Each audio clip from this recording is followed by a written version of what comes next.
Voilà, donc maintenant on va passer donc tout doucement au chapitre 4 de la norme qui concerne le marché. Donc, conformément à l'article du Code civil, les conditions et modalités relatives à la mise en œuvre du devoir d'information précontractuelle sont prévues au CCAP. Conclusion du marché, acceptation. Le marché est conclu par la signature ou par l'acceptation par le maître de l'ouvrage de l'offre présentée par l'entrepreneur dans les conditions énoncées lors de la consultation, quel que soit le mode de celle-ci. À défaut de clause particulière dans la consultation, cette acceptation doit intervenir dans les 60 jours qui suivent la remise de l'offre. Voilà. Dans les 2 mois qui suivent l'envoi du devis, le maître d'ouvrage doit avoir répondu. À l'expiration de ce délai, l'entrepreneur n'est plus lié par son offre. Consistance des travaux. Les travaux objets du marché sont ceux définis dans les documents particuliers du marché et en tout ce qui ne leur est pas contradictoire par l'article consistance des normes DTU, cahier des clauses spéciales relatifs à la nature d'ouvrage concernée. Dans le cas où les documents laissent un doute sur la limite des travaux qui sont dus par l'entreprise titulaire du marché, celui-ci fait connaître la difficulté au maître d'œuvre au cours de la période de préparation définie au chapitre qu'on verra un peu plus tard.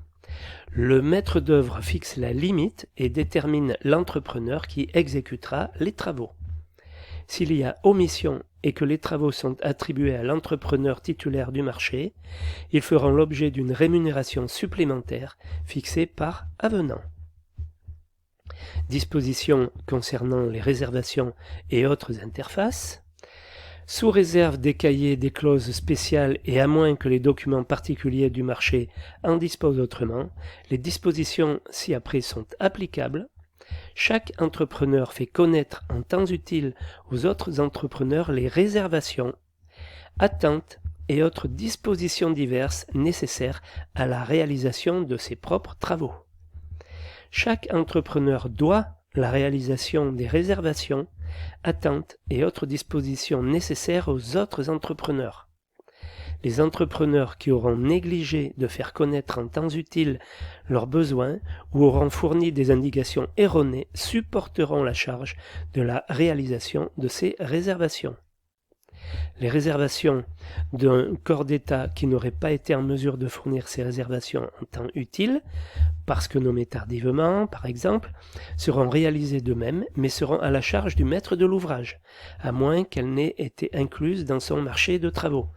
Voilà un exemple type à quoi sert une norme, la norme 03001. Elle sert à ça. Donc à partir du moment où un marché s'y réfère, c'est comme ça que ça se passe.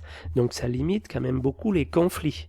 Voilà, puisque les entrepreneurs signent un marché de travaux, signent un règlement de consultation, un CCAP, l'acte d'engagement, et dans l'acte d'engagement, il est clairement indiqué que les travaux doivent être conformes à ce qui est attendu soit dans le CCAP, soit dans le CCAG, c'est-à-dire cette norme-là. Documents constituant le marché, documents ayant valeur contractuelle, les pièces constituant le marché prévalent les unes sur les autres dans l'ordre où elles sont énumérées ci-après. Donc ça, c'est important, attention. L'offre acceptée et ses annexes éventuelles, le cahier des clauses administratives particulières, doivent figurer au CCAP les clauses administratives qui découlent des suggestions de la mission de coordination en matière de sécurité et de protection de la santé. Le cahier des clauses techniques particulières, le CCTP, comportant notamment des pièces écrites, des pièces graphiques ou numérisées telles que les plans, dessins, descriptifs et localisation, documents ayant valeur contractuelle, donc les études géotechniques, dont celles correspondant à la mission G2 DCE ACT, selon la norme NFP 612 P94, NF612 P94, c'est la 94-500. En cas de divergence entre les études et la réalité constatée après la signature du marché, les travaux correspondants font l'objet d'un avenant et sont payés sur attachement.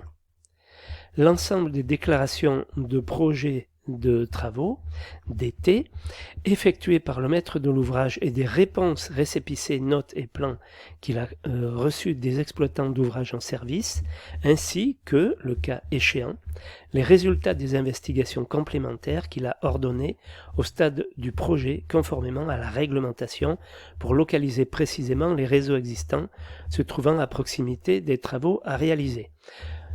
Dans les documents contractuels, il doit y avoir les études de sol et il doit y avoir un document qui indique où sont localisés les réseaux. Voilà ce qu'il faut en résumer.